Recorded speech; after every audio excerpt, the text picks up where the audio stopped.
Perfecto, muchas gracias. Bueno, primero presentarme porque no necesariamente todos me conocen. Mi nombre es Fernando Saldías Peñafiel, soy profesor asociado del Departamento de Enfermedades Respiratorias de la Facultad de Medicina de la Universidad Católica y en realidad entro, digamos, ya al periodo de retiro a fines de este año, o sea, todavía tengo varios proyectos activos dentro de mi facultad, digamos. Vamos a compartir pantalla.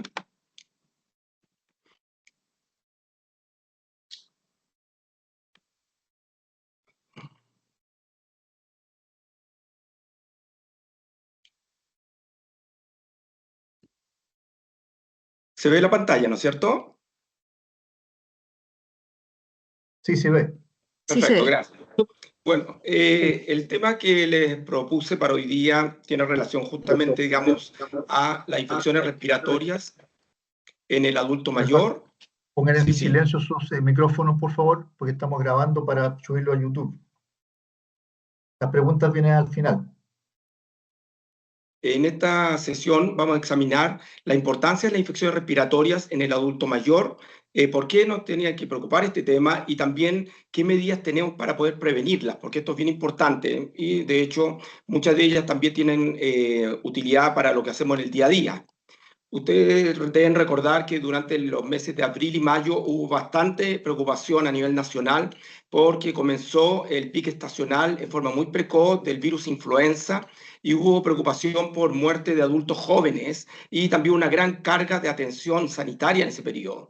Apareció, digamos, en la prensa, hubo también preocupación a nivel del Congreso, también, digamos, dentro, obviamente, de la autoridad sanitaria, esto fue un tema, ¿ya? Y también hubo preocupación en relación luego al del pico estacional del virus influenza a que comienza a aumentar las infecciones por virus incisional respiratorio y había una gran sobrecarga del sistema sanitario a nivel del mes de mayo ya. Entonces, ese es el motivo por el cual vamos a conversar de este tema, porque este es un tema que todos los años ustedes se ven expuestos y para entender un poquito por qué se produce este problema. Vamos a examinar un poquito el problema, cuáles son los agentes causales de este problema, cómo los clínicos, recordemos que yo soy médico, broncopulmonar, por lo cual les voy a explicar un poco cómo abordamos este problema desde el punto de vista clínico y se van a dar cuenta que es más simple de lo que uno cree, cómo se maneja en general este tipo de problemas y finalmente algo muy importante es la prevención. Con respecto a la importancia del problema, las infecciones respiratorias son el principal motivo de consulta en los servicios de atención primaria durante los meses de otoño e invierno en nuestro país. Y los principales agentes causales de estas infecciones son virus respiratorios, tanto en niños como en adultos, y no son bacterias. Por lo cual, aquí esto es muy importante. El primer mensaje es que el uso de antibióticos en la mayoría de estas infecciones no es de utilidad. En nuestro país de clima templado tienden a aumentar las consultas de causa respiratoria por infección respiratoria, especialmente de otoño e invierno, asociado a las bajas temperaturas, a la humedad relativa ambiental, a factores de higiene, a la tendencia a encerrarnos en nuestras casas o lugares de trabajo, en lugares mal ventilados, que más se favorece el contagio de estas infecciones. Y ya que mencionamos que los virus respiratorios eran la principal causa de estos problemas respiratorios, señalar que pueden ser causales de resfrío común hasta la neumonía.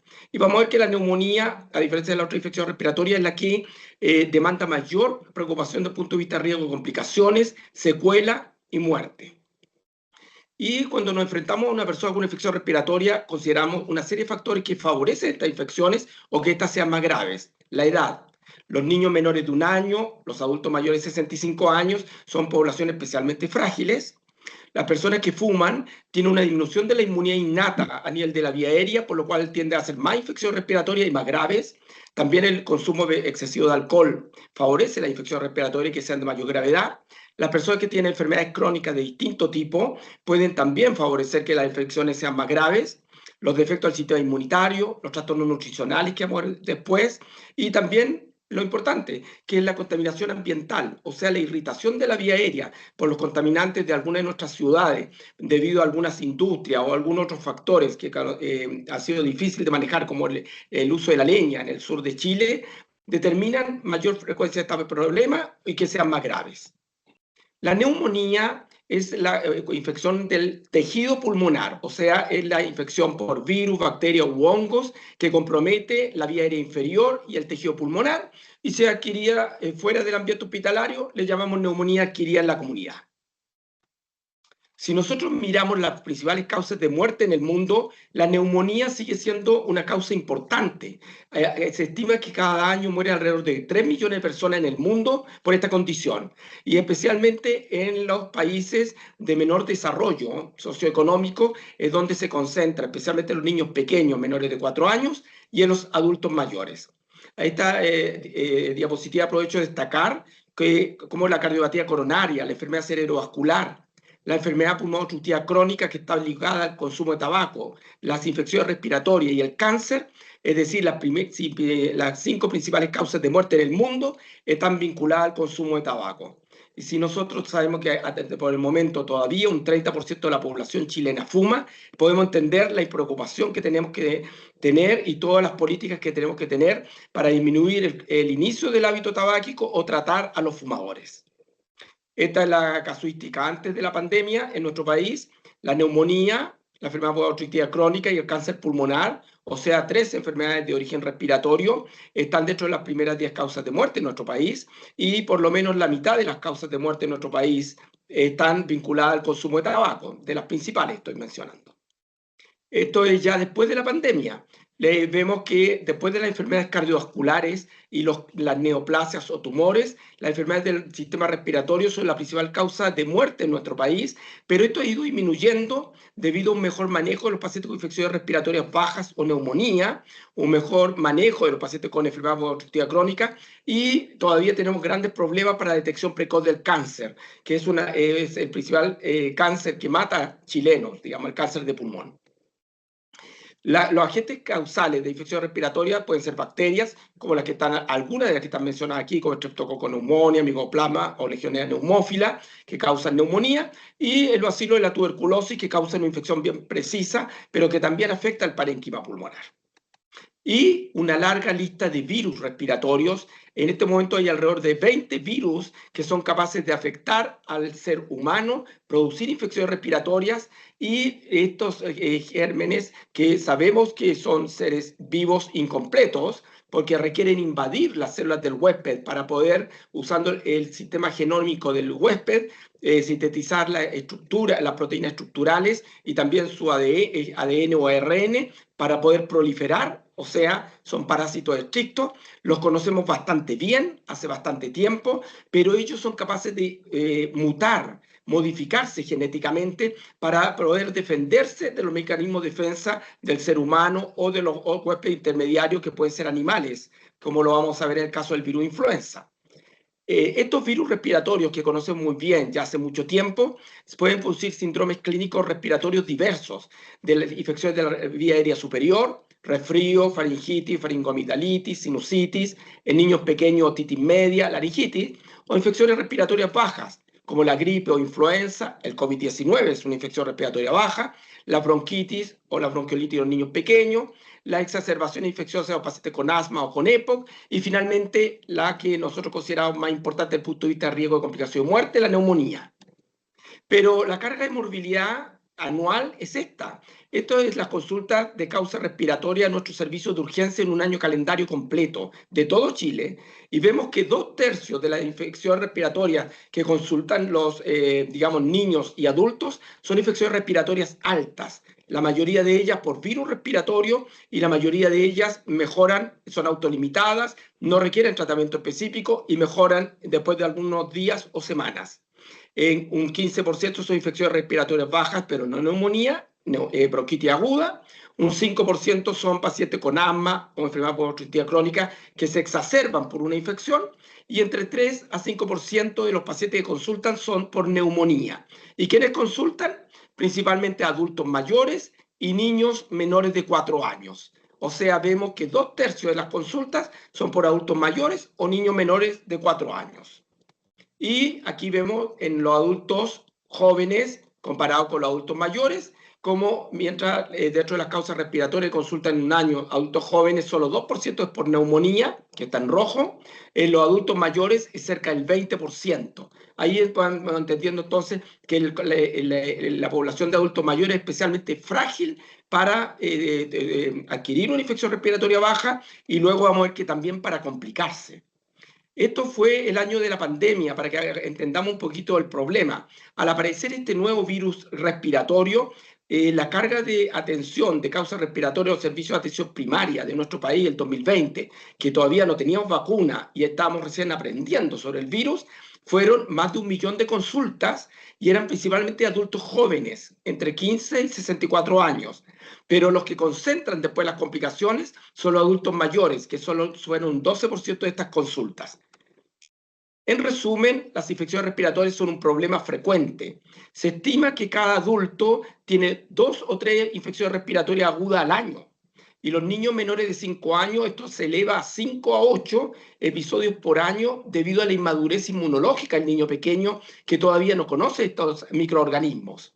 La carga de atención sanitaria es enorme, y eso que se estima que solo 1 de cada 4 personas que tiene una infección respiratoria baja o alta en Estados Unidos consulta. Y así todo implica más de 500 millones de consultas al año y una enorme carga económica por consulta al sistema sanitario, pero también por pérdida de productividad. En Chile, en este momento, sobre el 12% de la población son adultos mayores, así que tenemos cerca de 4 millones de adultos mayores actualmente ya en Chile. ¿Y cuál es el problema? Aquí vemos una estadística en Estados Unidos, pero que también se ve en nuestro país, que a medida que vamos envejeciendo es más probable que tengamos una neumonía o nos tengamos que hospitalizar por una neumonía.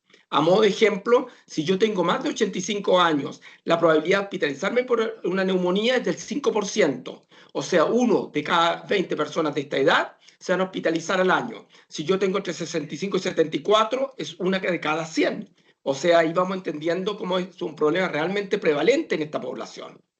Aquí vemos lo que ha ido ocurriendo con la mortalidad por infecciones respiratorias, especialmente baja en nuestro país, y vemos como la gran mortalidad está en los adultos mayores de 75 años, y lo más importante es destacar que después del 2000 ha bajado a la mitad en relación a las 2 décadas anteriores en nuestro país. Teníamos una mortalidad muy alta para la región, considerando que nuestro sistema sanitario es bastante bueno. Había una preocupación, se hicieron cambios en las políticas públicas que han sido exitosas. Esto ha implicado la generación de las salas de enfermedades respiratorias agudas en todos los servicios de atención primaria, las aplicaciones de las vacunas contra influenza, ahora contra COVID, antineumocócica en poblaciones de riesgo, y también un mejor manejo de los pacientes con enfermedades crónicas que debilitan al adulto mayor. ¿Quiénes mueren en Chile por neumonía? Básicamente adultos mayores. 85% de las personas que mueren en nuestro país son mayores de 65 años. Miren la edad pediátrica, en menores de 14 años es menos del 2% de todas las muertes. Y dentro de la edad pediátrica, especialmente niños menores de 1 año o prematuros. Pero son muy pocos casos. La mayoría son adultos mayores de 65 años. Miren lo que pasó en Chile con el COVID-19. El 83% de las personas que fallecieron en nuestro país eran mayores de 60 años y solo 3% eran menores de 40 años. Aquí pueden entender que el adulto mayor, aparte de ser más frecuente que adquiera ciertas infecciones, estas claramente son más graves. ¿Y a qué se debe? A que los adultos mayores tienen una serie de enfermedades crónicas que los debilitan. Enfermedades cardiovasculares, respiratorias crónicas, metabólicas, neoplasias, insuficiencia renal o hepática, defecto del sistema inmune. Y también, a medida que vamos envejeciendo, aunque no tengamos enfermedades crónicas, se van produciendo una serie de defectos en el sistema inmunitario, que es lo que se conoce como inmunosenescencia, defectos de la inmunidad innata y adquirida en el adulto mayor, que lo hacen que se proteja peor frente a una infección. Los trastornos nutricionales, tanto en defecto como en exceso, es decir, la desnutrición y la obesidad, son factores de riesgo frente a las infecciones respiratorias, y por lo cual es muy importante que alguien que está malnutrido, tanto sea por defecto como exceso, lo corrijamos. Y hay una serie de pérdidas en los mecanismos protectores locales en el adulto mayor, disminución del pliegue mucociliar, trastorno de la deglución, disminución del reflejo de la tos, entre otros, que favorecen las infecciones. Vale decir Los adultos mayores es más probable que tengan infecciones respiratorias y que sean de mayor gravedad por una serie de causas que estamos enunciando aquí. ¿Cómo se produce las infecciones respiratorias? Básicamente por invasión de la vía aérea superior por patógenos. La mayoría de ellos son virus respiratorios o bacterias. Los virus invaden las células del epitelio de la vía aérea superior del huésped, proliferan dentro de la célula, se multiplican e invaden las células vecinas. Luego pasan a la vía aérea inferior y pueden comprometer, en caso de que produzcan neumonía, con el compromiso del tejido pulmonar, progresando a una inflamación pulmonar, a una falla respiratoria y que puede llevar a complicaciones, secuelas y la muerte. Un caso de un ejemplo clásico que hemos visto en los últimos 4 años es lo que pasó con COVID-19. Este patógeno viral era capaz de producir todo este círculo y llevar a inflamación pulmonar. No todos los virus hacen esto. La influenza la destaco, y por eso que vamos a hablar un par de diapositivas respecto al tema, porque esta es una infección que la conocemos hace ya más de 2000 años, en que ya se identificaba que había infecciones estacionales y tiene una particularidad. Tiende a presentarse en los meses de otoño e invierno en nuestro país, tiende a durar el pico estacional 6 a 8 semanas. Les voy a mostrar la gráfica este año para que la entendamos después, y que los adultos jóvenes o niños sanos es autolimitada y no produce gran problema. Pero en los grupos de riesgo, donde están los adultos mayores, aumenta el riesgo de complicaciones, de mortalidad, de descompensación de enfermedades crónicas que tengan los adultos mayores o la pérdida de la autonomía por deficiencias que pueden quedar después de la infección. Esto es de una enorme carga económica. El virus es un virus RNA simple de una hebra. Existen dos tipos que afectan al ser humano, el virus influenza A y el B. Conocemos muy bien su estructura y tiene la particularidad de modificarse genéticamente, especialmente el virus influenza A. Y vamos a explicar por qué. Porque el virus influenza A es una zoonosis. No solo contagia al ser humano, también a las aves silvestres, a algunos animales marinos y a las aves domésticas y algunos animales domésticos como el cerdo. Y al haber recombinación genética en estos animales, que existen grandes cantidades en la naturaleza o en los lugares donde se crían, se pueden modificar genéticamente el virus y de ese modo va cambiando y nosotros como huésped final terminamos exponiéndonos a virus que van cambiando. Eso determina que año a año la vacuna contra el virus influenza tengamos que modificarla, porque el virus se va mutando y se va modificando para defenderse de nuestro mecanismo de defensa. Aparte de la edad, las personas con enfermedades cardiovasculares o respiratorias crónicas, los diabéticos, los pacientes con enfermedades renales o neurológicas crónicas, los obesos, los inmunocomprometidos, los niños pequeños y las embarazadas son grupos de riesgo para hacer complicaciones.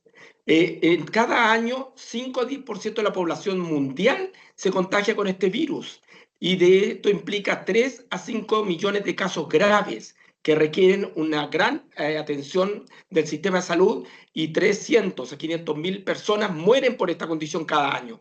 Por lo cual, cuando nos sorprende lo que pasó con COVID-19, en realidad nosotros ya sabemos que hay otros virus que pueden producir algo muy parecido. Lo que pasa es que COVID-19 era un virus que estaba recién comenzando a conocerse.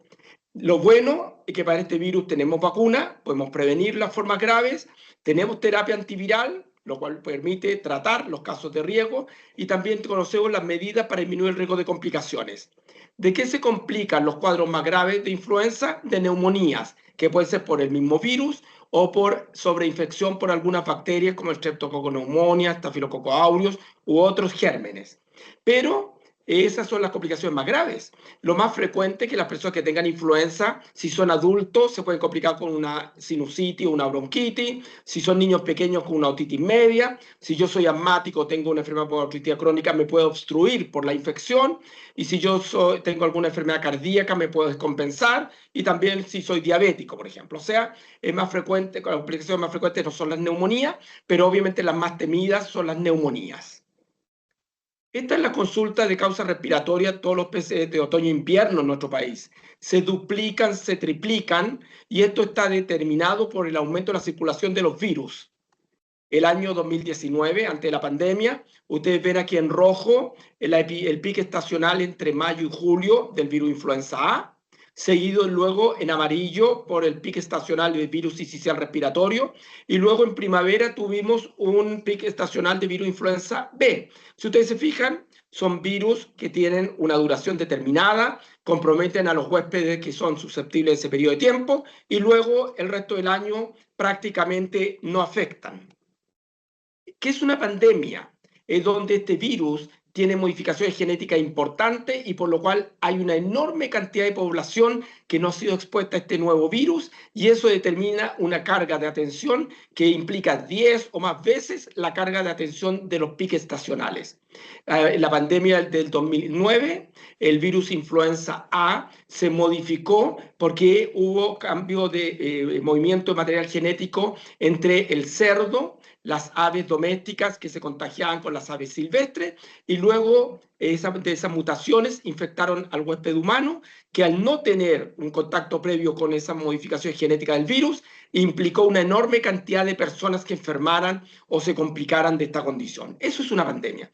El virus de influenza A es una zoonosis, el virus de influenza B no.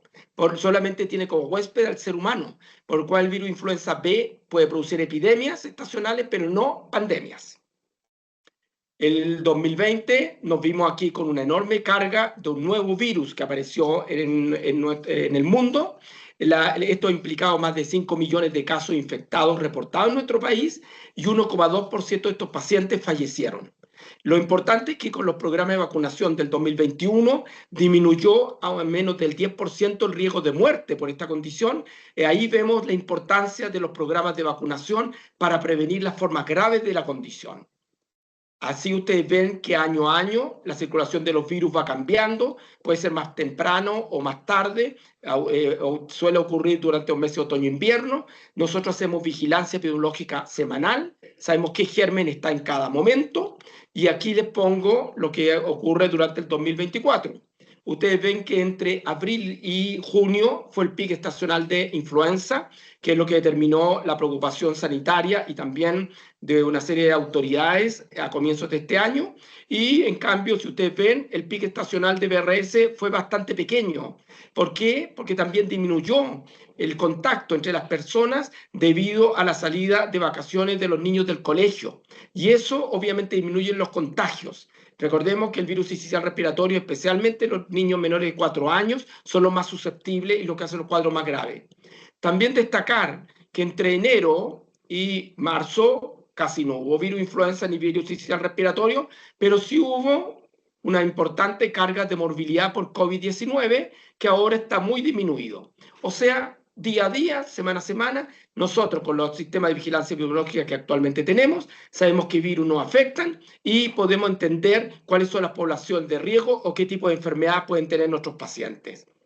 Los virus se transmiten a través de gotitas o a través de aerosoles y también por contacto directo con material contaminado. Y eso determina que si yo sé que alguien está enfermo, si yo hago algunas medidas de prevención, puedo prevenir contagiarme.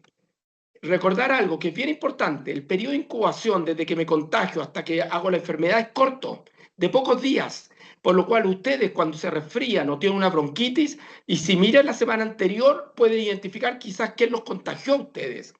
Y el periodo de excreción de los virus en los adultos es bajo, es corto, alrededor de una semana o menos en general.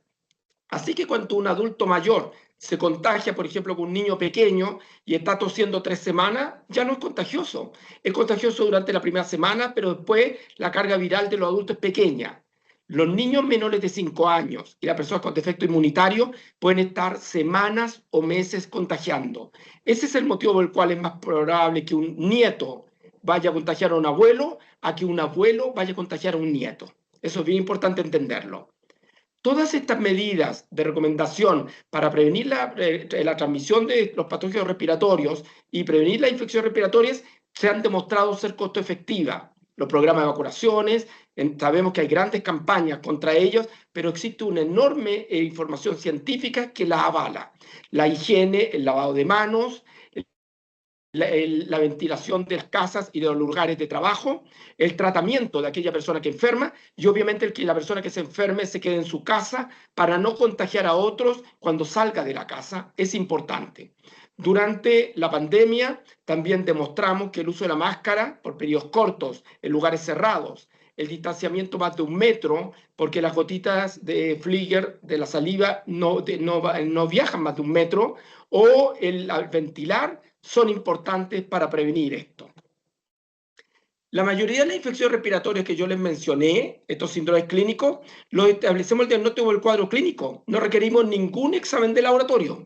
Es decir, resfrío, faringitis, sinusitis, otitis, gripe, bronquitis. No necesitamos examen de laboratorio. La neumonía que compromete el tejido pulmonar, solicitamos una radiografía de tórax para demostrarlo. Pero en general, si una persona tiene congestión nasal, romadizo, obstrucción nasal, no tiene fiebre ni otro malestar, tiene un resfrío.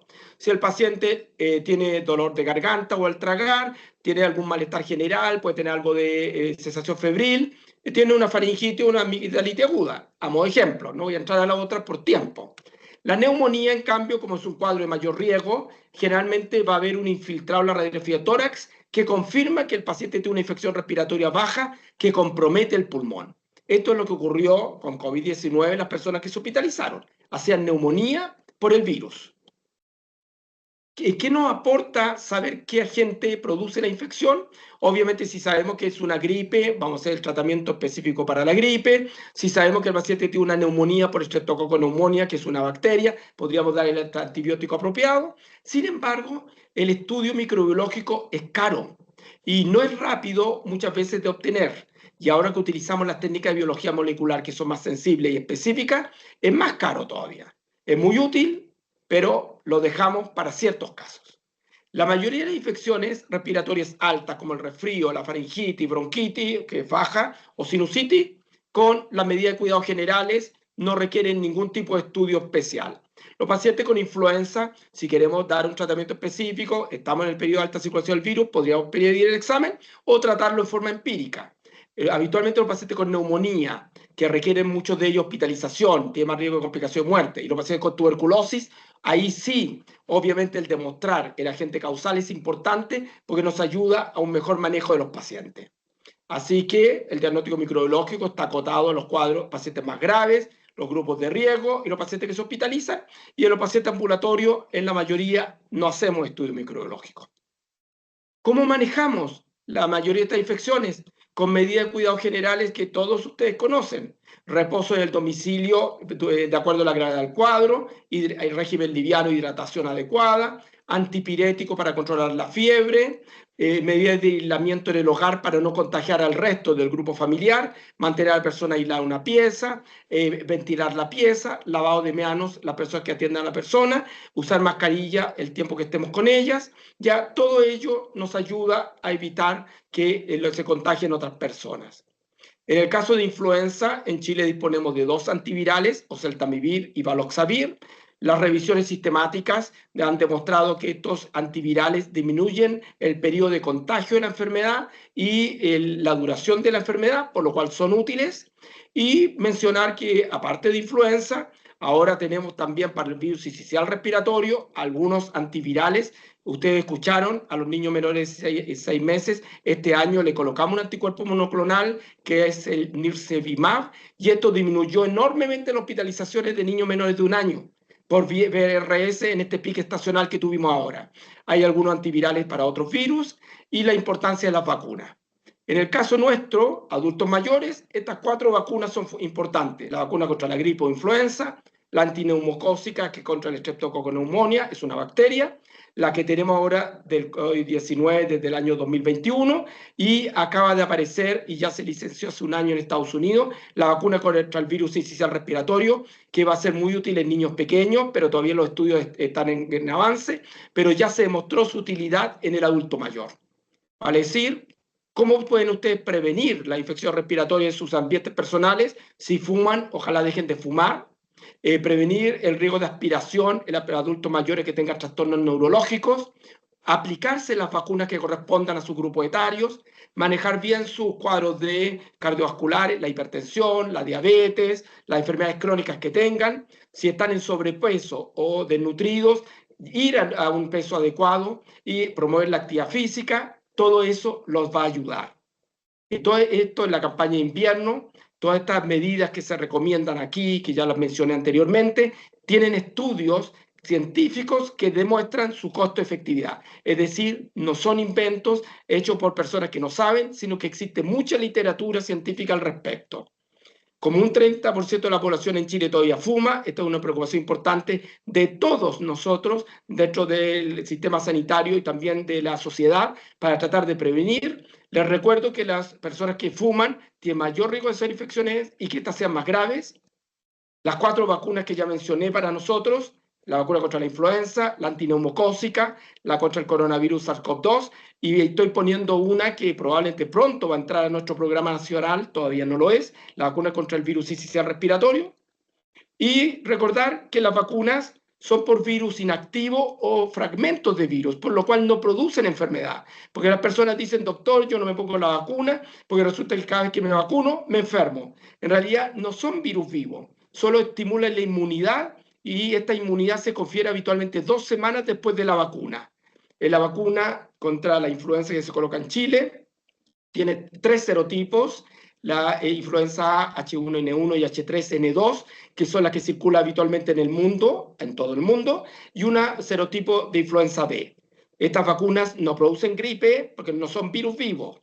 La vacuna contra el sincicial respiratorio, que se publicaron recién a comienzo del año pasado y se validaron y se demostró su eficacia en el adulto mayor de 60 años, también son por proteínas virales y no son por virus vivo, por lo cual estimulan la inmunidad, pero no producen enfermedad. En resumen, evitar el contagio y los programas de inmunizaciones son útiles para las poblaciones de riesgo, no fumar y evitar el consumo excesivo de alcohol para prevenir la infección respiratoria, promover la actividad física y la vida saludable, un manejo de sus enfermedades crónicas para que no los debiliten, mantener un buen estado nutritivo y obviamente si tienen un contagio, consultar precozmente para evitar complicaciones. Muchas gracias. Muchas gracias, Fernando, por tu charla. Fue muy instructiva, muy profunda en analizar el problema. Ahora tenemos tiempo para preguntas. ¿Quién tiene alguna pregunta? Yo tengo Sí, una Ricardo. consulta. Una de las preguntas, bueno, o sea, un poco en el área que me interesa. ¿Estos virus o las enfermedades, si se transmiten al feto en las madres en gestación? Es una de las preguntas que si el feto en el fondo que se puede, ¿no es cierto?, que resfriar, ¿ya? Y lo otro, a ver, y la otra consulta que yo, a ver, es horizonte. Respóndeme esa. Perfecto. Dímelo. Las madres embarazadas que se contagian con el virus influenza específicamente tienen mayor riesgo de parto prematuro o de aborto, ya, por lo cual es una complicación mayor. La madre, para poder aceptar el hijo dentro, entra en un estado de deficiencia inmunitaria, porque si no rechazaría al hijo, al feto. Y eso determina entonces que sus defensas también son mayores. O sea, el riesgo de morir de una madre embarazada si contagia con influenza es mayor que la población general y por eso que son poblaciones que se vacunan. Antiguamente se proponía que la vacuna fuera después del primer trimestre, porque recordemos que el primer trimestre se forman los órganos del feto. Ahora, en cualquier etapa digamos, de la gestación, se recomienda la vacuna. Esa es la realidad. Y sí, puede obviamente contagiar al feto, digamos, pero recordemos que muchas veces la enfermedad, más que pasar a todo el sistema, queda en el aparato respiratorio de la madre y ahí es donde produce la inflamación que va a afectar al feto. Eso sí. Y puede aumentar la mortalidad del feto o la mortalidad perinatal, claramente. No es el único virus. Eso con COVID-19 también ocurrió. Obviamente, si yo tengo un resfrío, es raro que una madre porque se resfríe se le haya pasado algo al feto. No le va a pasar nada. No le va a pasar nada a ella ni al feto porque un cuadro de baja gravedad es una infección respiratoria alta de la madre. Pero los que producen neumonía o complicaciones graves sistémicas como COVID-19 ocurrió, influenza en algunos grupos, obviamente la gestante es un problema. Sí, es un grupo de alto riesgo. Y la otra consulta que tenía es de curiosidad. ¿Los cerdos entonces que se resfrían? ¿O Sí. es que ellos que tienen este virus y no les pasa nada? Y que eso me lleva a este concepto que ahora hay un proyecto de investigación que uno puede postular, el de One Health. ¿Cachai? Que si yo Correcto. estoy sano, como que todas, que las mascotas, el ambiente, el aire que yo respiro, que también que debería ser sano, ¿no? Absoluto. Es que ese es el motivo por el cual, si ustedes ven, recordemos que se ha logrado erradicar con vacunas solo un virus en el mundo, que es el virus de la viruela. Recordemos, es la única enfermedad respiratoria, infección por un virus que fue erradicada gracias a la vacuna a nivel mundial. Si pensamos en el virus influenza, que afecta a las aves silvestres, estoy hablando de gaviotas, por ejemplo, que migran miles de kilómetros de un lugar a otro, y la transmisión entre ellas, y en los lugares donde hay, digamos, estos corrales de cuidados de cerdos o de aves, pollos, gallinas, etcétera, el riesgo de contagio y la transmisión cruzada de esos virus hace que el recambio genético sea enorme.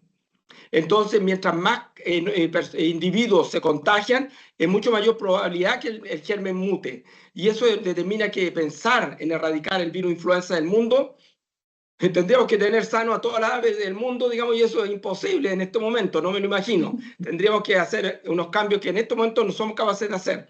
Y con respecto a la enfermedad, sí, no sé si te acuerdan que salió a comienzo de año y también en otros países claramente se dice, si ustedes ven un lobo marino enfermo, no se acerquen. Si ven una gaviota que está moribunda en una playa, no se acerquen.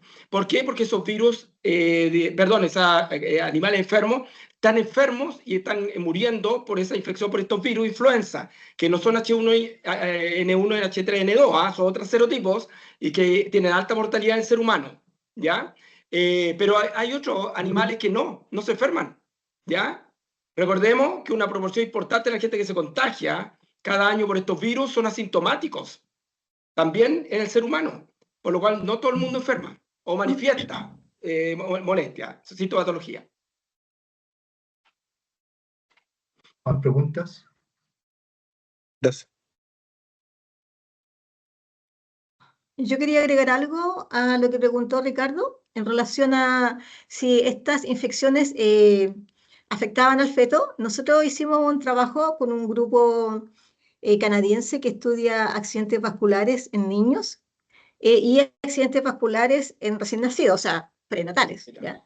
Entonces se hizo un grupo caso control que cuando llegaba un niño, acá por ejemplo se hizo acá, o sea, nosotros fuimos uno de los grupos que trabajó, por cada niño que llegaba con un accidente vascular que hay, ¿ya? O recién nacidos que tenían un accidente vascular, se buscaba, se le tomaban las muestras, donde se buscaba todo tipo de virus y todo tipo de reactante de fase aguda, y si comparaba, se le tomaba a otros dos niños sanos, o sea, que habían ingresado, no sé, porque tenían un golpe en la cabeza o otra cosa, y se vio que realmente esta reacción inflamatoria provocaba, o sea, había mucho más riesgo de tener un accidente vascular cuando uno estaba con una infección, sobre todo si era varicela, influenza también, ya adenovirus, que son frecuentes en los niños sin sistema respiratorio. Entonces yo creo que no hay un efecto, digamos, del punto de vista como embriopático o que produzca alguna malformación, eso yo no lo he visto, no sé, y tampoco sé que se ha estudiado. Si en rubiola sí, ¿ya? Citopegalovirus, ¿ya? Pero en los virus respiratorios que usualmente uno ve, es más el problema de las reactantes de fase aguda que provocan esta vasculitis y de ahí un accidente vascular.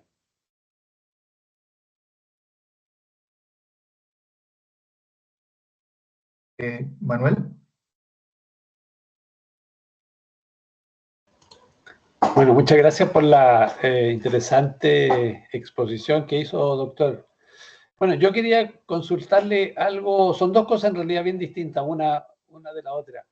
Me llama la atención, en primer lugar, que en esos gráficos que se ponen respecto de la población que tiene afecciones, digamos, respiratorias, suba, digamos, el gráfico suba mucho en población, digamos, de 65, 75 años, etcétera, pero luego la población mayor a esa edad, ¿no es cierto?, baje considerablemente. ¿Eso es porque hay menos individuos, digamos, son menos los casos? O porque hay algo, digamos, vamos a decir, en la contextura, en el organismo de la persona que es muy mayor, digamos, que hace que los virus afecten menos. Esa es una primera consulta que tenía. Y la segunda, bueno, es más común. ¿Qué tan cierto o incierto es esto de que las vacunas digamos, las vacunas del COVID pueden causar embolias y problemas, digamos, en el sistema circulatorio?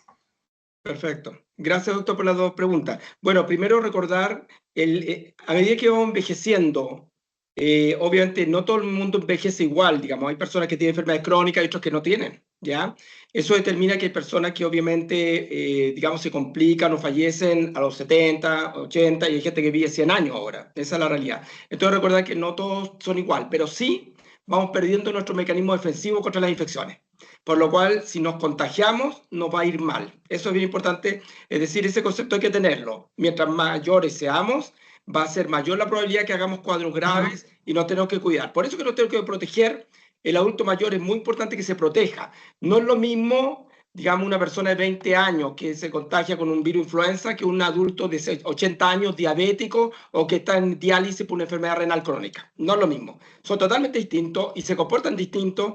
Uno va a terminar en el hospital y con riesgo de secuela o morirse, y el otro va a estar en su casa y una semana se va a mejorar, ¿ya?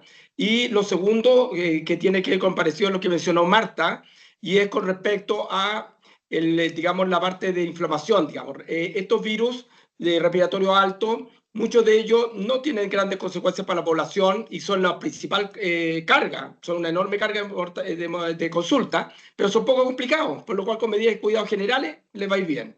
Pero aquellos que comprometen el tejido pulmonar o producen inflamación, es mucho más probable que hagan eventos vasculares. En el adulto mayor, muchos adultos mayores no se mueren de la neumonía, se mueren de un infarto, de un accidente vascular o de una complicación que no tiene nada que ver con la infección. Y es por lo que mencionó Marta con respecto a la liberación de citoquinas, sustancias proinflamatorias que favorecen, digamos, las complicaciones sistémicas de ese adulto mayor. ¿Ya? Marta. Lo que quería preguntarte, Fernando, es cuando tú hablas de evitar broncoaspiración en adultos mayores. ¿A qué específicamente te refieres y cómo se hace? Perfecto. Esto es súper importante. A medida que vamos envejeciendo, se van perdiendo los reflejos de la deglución. El reflejo por el cual comemos es un reflejo que implica varios nervios y más de 20 músculos. Resulta que a medida que vamos envejeciendo, vamos perdiendo la sensibilidad de la vía aérea superior y hay mayor riesgo que el contenido de la boca, que puede ser saliva o algún alimento, entre a la vía aérea inferior lleno de microorganismos y produzca neumonía. Hay estudios que son muy simples actualmente, que lo hacen los otorrinos, que permite ver si la persona está aspirando contenido bucofaríngeo hacia la vía inferior y se puede rehabilitar. Con ejercicios fonoaudiológicos se puede mejorar la tonicidad y el funcionamiento de estos músculos y disminuir la broncoaspiración. Yo tenía pacientes de 70, 80 años que habían tenido a lo mejor algún problema neurológico que terminó un trastorno de deglución, se hospitalizaban todos los años por neumonía y no se le hacía el diagnóstico. Se estableció el diagnóstico, se rehabilitaron y sacaron la neumonía. Por eso que es bien importante también recordar, hay personas que después de los 70 y sobre todo los 80 años van a tener trastorno de deglución y van a empezar a hacer infecciones respiratorias bajas y si uno lo pesquisa a tiempo lo puede rehabilitar para prevenir que tengan esas neumonías. Otros adultos mayores no lo tienen, ¿eh? No es generalizado, pero la posibilidad de atorarnos aumenta con la edad. Ese es el concepto que hay que tener. ¿Más preguntas? Patricia. Bueno, gracias Fernando porque ha sido súper claro además todo lo que nos has dicho y nos propones pensar a esta edad además. Mira, dos preguntas. Una, si la vacuna actúa en un sistema inmune senescente, ¿de qué manera se está pensando a lo mejor hacer algo con las vacunas? Esa es una. Y la pregunta dos, porque no sé por qué nos dio a todos con hacer dos preguntas, pero ya, la pregunta dos es, ¿por qué si hubo tanta educación durante COVID acerca de que el uso de la mascarilla disminuía esto de que el virus pase por todas partes? ¿Por qué no ha ocurrido que las personas que están enfermas usen mascarilla? ¿Qué piensas tú de eso? ¿Falta más educación o qué podemos hacer? Perfecto, gracias. Me recordó que a Manuel no le respondí. Gracias, Patricia. Con respecto a, voy a hablar en genérico de vacunas. Ha habido un desprestigio particular con la vacuna del COVID-19, digamos, porque hubo obviamente mucha suspicacia de que pudieran ser vacunas que no cumplieron con todos los requisitos. La verdad es que la revisión, digamos, científica determina que la vacuna del COVID, primero, ha sido altamente eficaz para prevenir los casos graves, eso está clarísimo. Y segundo, Manuel, sí, todas las vacunas tienen riesgo de complicaciones, todas. ¿Ya? Ustedes se toman una aspirina por un resfrío, tienen riesgo de complicación por tomar esa aspirina. Las vacunas sí, porque recordemos cómo actúan. Yo pongo un antígeno ya en el músculo, en la circulación, y expongo a mi sistema inmune a ese microorganismo o partículas del microorganismo. Y mi sistema inmune, al activarse, como mencionó Marta, que puede ocurrir en cualquier infección, aunque aquí no haya una infección, es una, entre comillas, infección localizada, puede haber una, digamos, estimularse la cascada de la coagulación y puede haber fenómenos vasculares. Vale decir, hay otros síndromes neurológicos que se han descrito, pero lo importante es recordar que la tasa de complicaciones asociadas a la vacuna es muy bajo. O sea, por millón de vacunas hay un número determinado de accidentes vasculares y son reales, ¿eh? Es decir, no es un invento, eso es real, no nos podemos negar eso. Pero obviamente entre el número de personas que yo prevengo enfermedad grave versus las que se van a complicar por la vacuna, es claramente el balance de beneficio. Esa es la realidad. Pero Manuel, lo que tú dices es real y es de lo que se apoyan los grupos antivacunas. O sea, negar eso no estaría bien. Con respecto a Patricia, a la mascarilla, a la gente le cargaba. Ya se sienten como que sofocados, con dificultades para hablar. La gente está desesperada. Esa es la realidad. ¿Ya? Aparte de los cirujanos que están acostumbrados a la mascarilla, el resto, toda la gente que no está acostumbrada tuvo que aprender a usarla. Y lo otro que es importante es recordar que la mascarilla, porque también hay una falsa seguridad al respecto, es útil primero en lugares cerrados. No tiene un sentido, gente que iba al parque con mascarilla, eso no tiene ninguna utilidad. Recordemos que estos virus generalmente no viajan más de 1 metro de distancia. Por lo cual, si yo estoy en un parque, estoy solo, y hay una persona a 10 metros mío, 0 posibilidad de contagiarme. Esa es la realidad. Pero en los lugares cerrados, obviamente, sí es útil, pero periodos cortos. Mientras más largo el periodo en que yo estoy con un enfermo, es más probable que pueda permear sobre todo los virus y contagiarme a mí.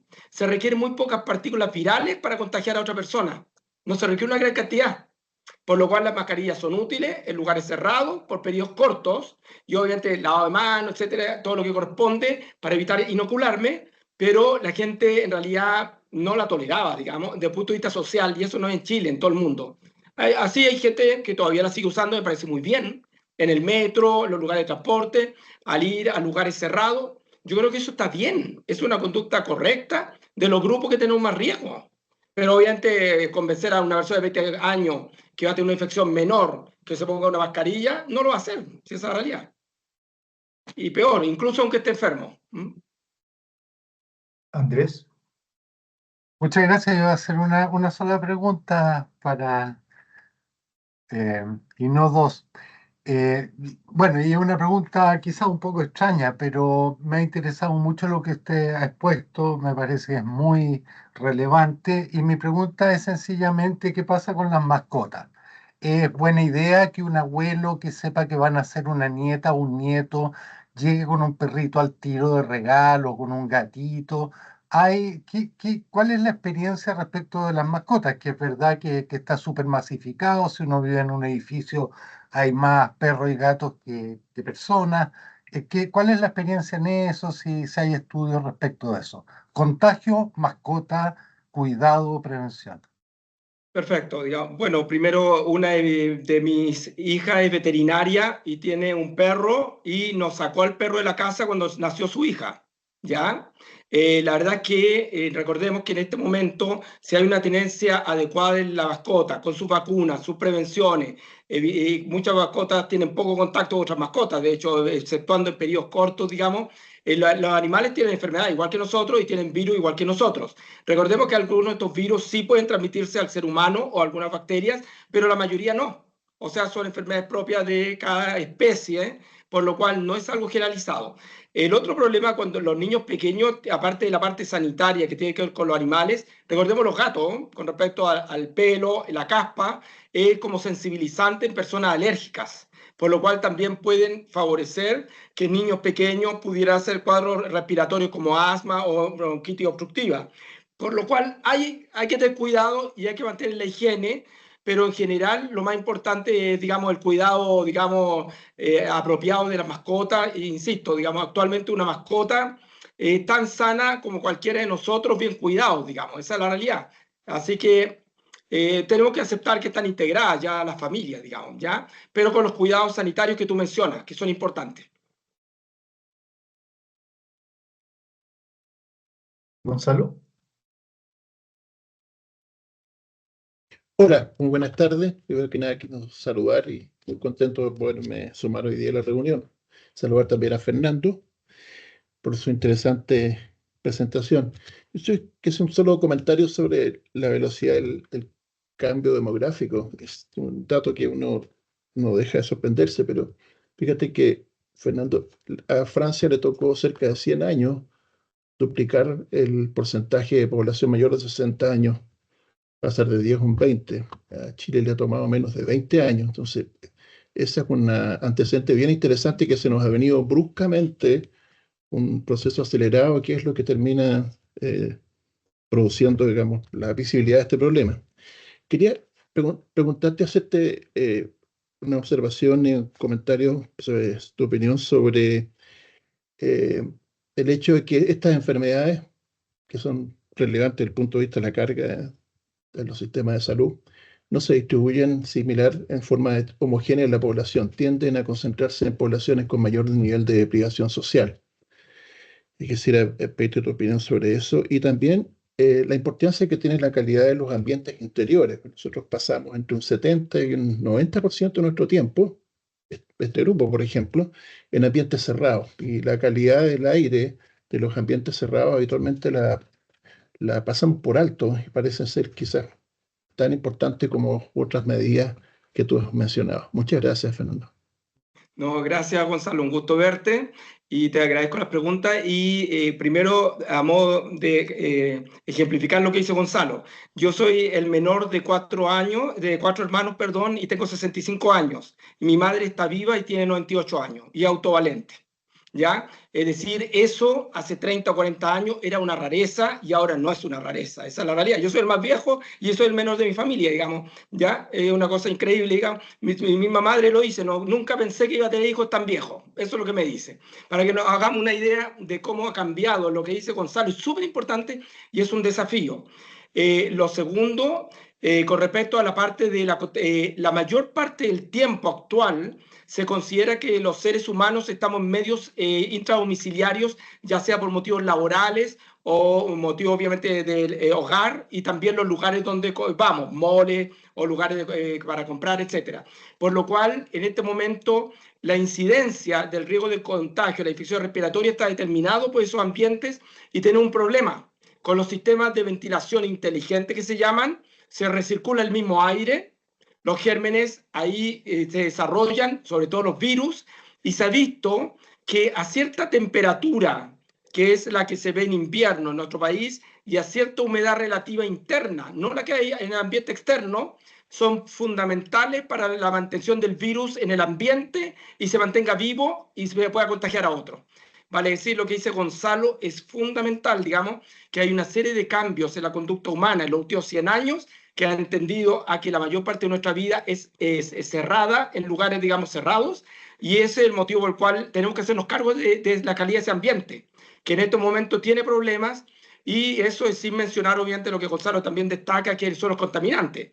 Personas que fuman en ese ambiente, el humo de leña, en la zona donde se fracciona con humo de leña, el uso de brasero o alguna otra cosa así también en algunos ambientes. O sea, hay una serie de factores que hacen que nuestro ambiente también en el que vivimos no sea el más apropiado.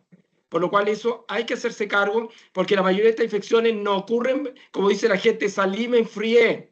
No ocurren ahí, ocurren en los ambientes cerrados y tiene que ver donde nos estamos conviviendo unos con otros y nos contagiamos unos a otros, digamos. Eso es súper importante. Algo más, Gonzalo, creo que dijiste, no me acuerdo qué es lo que fue, que algo más aparte de contaminación intradomiciliaria, importancia de los adultos mayores que en la enorme carga. Y la concentración en población con mayor deprivación social. Eso es súper importante. Cuando yo hablo de, se estima 3 millones de muertos al año por neumonía en el mundo, la mayoría son de países de África y de las zonas más, como dice, desfavorecidas, como dice, con peor acceso a los sistemas sanitarios y de peores condiciones socioeconómicas. Y ahí la carga de muertos de niños menores de 3, 4 años es muy alta. Mientras en Chile yo le mostré que es raro que se muera un niño por una neumonía, la carga a nivel mundial está determinada este problema social que tenemos. Que también cuando hablamos de una salud que ustedes mencionaron, eso es muy importante. Tenemos que hacernos cargo primero de cómo viven las personas. ¿Ya? A modo de ejemplo, en Chile, más del 90% de la población recibió una o más dosis de la vacuna para el COVID. En África, alrededor del 30% de esa población, para que nos hagamos una idea. Es decir, hay una inequidad, digamos, en salud, digamos, y en la parte, digamos, general nuestra, que es una preocupación que va más allá de la parte de salud, obviamente. Súper importante. ¿Más preguntas?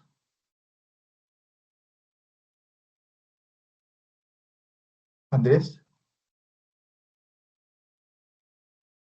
Sí, muchas gracias. Brevemente, bueno, se habla de los espacios cerrados, pero nosotros sabemos que entre otras ciudades de Chile, Santiago realmente es un aire catastrófico, muchos días, etcétera. Es necesario creerle, digamos, cuando hay emergencia, que no salga en bicicleta, pero cuando hay preemergencia, dúdelo. O nosotros somos bastante manga ancha respecto a la calidad del aire, ¿sí? Si hay de alguna manera datos más ocultos, por decirlo así, respecto a cuánto uno se debería alarmar cuando ve todo negro, digamos, el aire y sale igual en bicicleta. Perfecto. Primero, digamos, por desgracia, nuestros estándares de exigencia han ido mejorando, pero todavía no están a nivel mundial. Vale decir, todavía, tal como menciona Andrés, hay una serie de ciudades en Chile que están expuestas a alto nivel de contaminantes, de material particulado, ozono y otros, que afectan no solo el aparato respiratorio, sino que claramente está estudiado que aumentan los eventos cardiovasculares. O sea, hay muchas personas que se quedan secueladas o mueren por infartos, miocardio o accidentes vasculares debido a la inflamación que se produce debido a la contaminación ambiental. Por lo cual es correcto, Andrés, digamos, cuando hay contaminación alta no hay que salir idealmente nadie. ¿Por qué? Porque obviamente aumenta el riesgo de complicaciones, más allá de la parte de infecciones, que aumentan la frecuencia de infecciones más graves, eso también está demostrado con múltiples estudios, pero de hecho la Organización Mundial de la Salud estima para cuántas personas, Gonzalo debe manejar mejor estos datos que yo, cuántas personas mueren en Chile debido a contaminación ambiental. Pues eso está cuantificado y está modelado, digamos, por los conocimientos que se tiene. Hay un vínculo directo entre enfermedades cardiovasculares, respiratorias y de otro tipo, que se agravan o causan muerte, asociadas a la contaminación en nuestro país y en todos los países del mundo, digamos. Y se estima, ¿ya? Gonzalo, yo creo que tú sabes mejor esos datos que yo. Sí, eso se corresponde con el concepto de carga atribuible.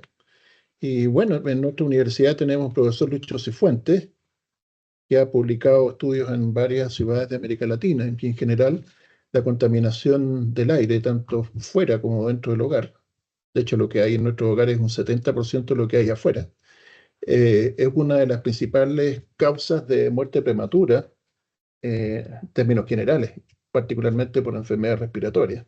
Entonces es como un factor muy desatendido que yo creo que nos hemos mal acostumbrados, digamos, a convivir con él, pero claramente como desafío de política pública hay que ir mejorando esos estándares que tú mencionabas.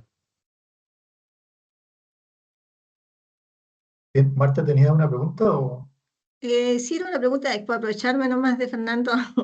Es que esta vacuna que a uno, porque a mí la municipalidad aquí me andan persiguiendo que tengo que vacunarme. Yo fui a la influenza, pero hay otra, dicen, para para la neumonía. O sea, ¿qué tan Sí, necesario es ponérsela? Porque mi marido se ya. la puso y dice que le hizo mal.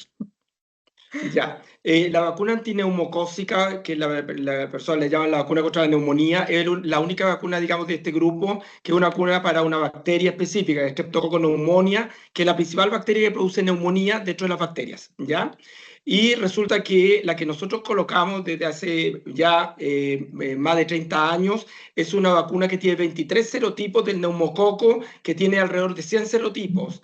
Y siendo bien exigente con la literatura, lo que disminuye son las formas invasivas de la infección por neumococo en los adultos mayores, ¿ya?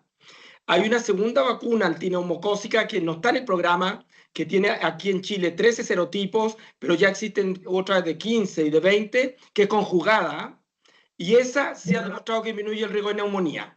O sea, la antineumocócica, el ministerio se recomienda poner en la persona mayor de 65 años, ¿ya?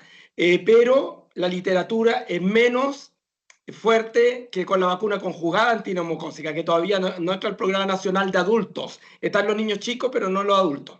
Ya, perfecto. Me voy a comprar esa. Yo voy a hacer un par de preguntas para cerrar. La primera, ¿existe alguna predisposición genética a tener alguna de estas enfermedades, sobre todo en la edad ya más tardía? Y lo segundo, más bien, de la perspectiva de una persona que no conoce el mecanismo interno de cómo se hace, ¿cómo se valida una vacuna para ser aplicada en el sistema chileno? ¿Ya? Perfecto. Gracias. Bueno, primero con respecto, obviamente hay defectos genéticos que pueden determinar ciertas enfermedades que condicionen mayor riesgo de infecciones, entre otras cosas. Pueden ser enfermedades cardiovasculares, otro tipo. Sí, hay defectos genéticos, pero ahora que uno haya marcadores que uno puede ir y hacerse un examen y hacerlo, la verdad es que no. Lo que tenemos que, yo siempre los invito a mirar más bien así este problema. ¿Qué edad tengo? Segundo, ¿qué enfermedades crónicas tengo? Y ahí me refiero a hipertensión, diabetes, enfermedad coronaria, enfermedad renal, enfermedad neurológica, ya algunas enfermedades, incluyendo los cánceres. Y tercero, ¿cómo está mi estado nutritivo? ¿Estoy bien de peso? ¿O estoy sobrepeso? ¿O estoy desnutrido? ¿Ya? Y finalmente, digamos, en general, si yo fumo o tengo algún otro factor de riesgo. Es decir, mientras menos factores de riesgo tenga, es menos probable que tenga una infección respiratoria grave. Así es simple esto. Entonces, es importante, por eso que yo les invitaba un poco a mirar de cómo estaba cada uno, digamos, con respecto a estos factores y los cuidados. Y obviamente si me vacuno. Yo ya a esta edad me vacuno. A los 20, 30 años no me vacunaba de nada y no me importaba porque no me pasaba nada o me pasaba muy poco, pero a esta edad sí me pasa, ¿ya? Porque tengo ya, obviamente, una edad en que mis defensas son más bajas. Ahora, con respecto a, digamos, recordar que el sistema sanitario nuestro no puede entrar en ningún fármaco que no pase por la evaluación del Instituto de Salud Pública, y eso implica que reciben toda la información del laboratorio que produce el fármaco y también toda la literatura se revisa que informa cómo le ha ido en los estudios, ¿ya? Y en general se tiende a hacer, obviamente, más rápido este proceso cuando ya la FDA de Estados Unidos o el Comité Europeo aprobó ese fármaco. ¿Por qué? Porque ellos son súper exigentes, ¿ya? Es decir, aquí ese mito, más o menos que por mover un poquito, digamos, influencia voy a lograr meter un medicamento que no es apropiado, no es así, porque resulta que es sumamente exigente y por eso les recuerdo que habitualmente para producir un nuevo antibiótico o una vacuna se demoran 10 a 15 años al menos todo el proceso. Ahora se ha tratado de acortar eso porque era inadmisible. Así íbamos a tener grandes complicaciones para poder enfrentar lo que ocurre en el nivel sanitario a nivel mundial. Se han tratado de acortar, pero de ningún modo implica que no se hagan los estudios. O sea, los estudios de que, claro, empezamos con Sinovac, nosotros, digamos, con vacuna, ya, después se publicaron. Obviamente, cuando empezamos, no sabíamos cómo nos iba a ir, pues si eran los primeros estudios. Ya, de hecho, yo fui parte de los pacientes que, entre comillas, se estudiaron. No sabíamos, pero eso después llega a una publicación, se demostró su eficacia, y lo mismo con las vacunas de Pfizer o de, digamos, cualquiera de los otros laboratorios. No, el sistema es riguroso afuera, y en general, obviamente, si esto no está aceptado por la FDA norteamericana, que es muy exigente, o el sistema europeo, aquí sería muy difícil que vaya a entrar, de ver que implica que ya no tiene los avales básicos. No, el sistema es exigente y a través del Instituto de Salud Pública. Muchas gracias. Bueno, voy a cortar la grabación para que empecemos nuestra discusión administrativa. Perdón, ¿había otra pregunta? Sí, Andrés parece que tenía otra. Yo por mientras voy a ir ubicando esto. Sí, no, es una duda personal. Cuando uno va al doctor y le dice su peso ideal, no sé, son 80 kilos, ¿sí? En los estudios que ustedes tienen, ¿cuál es el rango real? Porque uno nunca está en el peso ideal, nunca me ha tocado en la vida estar en mi peso ideal. ¿Cuál es el rango que es el peso ideal? Porque uno le dice, usted debería pesar 85 kilos, pero uno pesa 87. Respecto a las posibilidades de enfermarse o lo que sea, ¿cuál es el rango más o menos real? Andrés, Gracias. tiene que calcular el índice de masa corporal, porque no es lo mismo 80 kilos en alguien de 2 metros que de 1,50 m. Entonces, el peso en kilo arriba, partido por ya la talla, digamos, en metros al cuadrado abajo, ¿ya? Por ejemplo, 1,7, digamos, metros, digamos, al cuadrado, y se divide, y tiene que estar entre 20 y 25 en ese índice. Eso es normal. Menos de 20 empieza a haber ya un déficit de peso, sobre 20 hasta 30 es sobrepeso, y sobre 30 es obesidad. Muchas gracias, Muchas Fernando. Creo que ha sido una excelente charla.